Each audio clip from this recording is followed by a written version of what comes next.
নমস্কার। আজ বুধবারের লাঞ্চ থালিতে গরম ভাত এক বাটি নিলাম আর একটা ইলিশ মাছ ভাজা। ইলিশ মাছটা দেখুন একদম তেলালা ইলিশ মাছ, ডিম এটা তেল না, এটা ডিম আলা, ডিম আছে ভিতরে। তো ইলিশ মাছ ভাজা নিলাম একটা, আর একটা সঙ্গে কাঁচা লঙ্কা।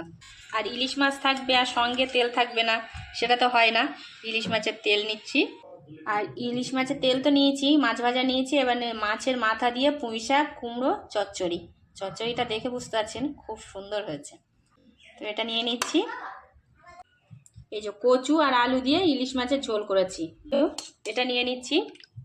কচু আলু দিয়ে, মানে গুঁড়ি কচু আলু দিয়ে আমি কোনোদিন ইলিশ মাছের ঝোল কোনোদিন করিনি, বেগুন আলু দিয়ে করেছি।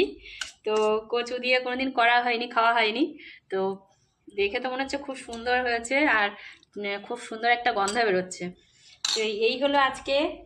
তো আজকে ইলিশ থালিটা কেমন লাগলো অবশ্যই জানাবেন। আজকে 3 রকম আইটেম, তিনটেই কিন্তু ইলিশ, ভাজা, চচ্চড়ি আর মাছের ঝোল, ইলিশ। তো আজকে ইলিশ থালি।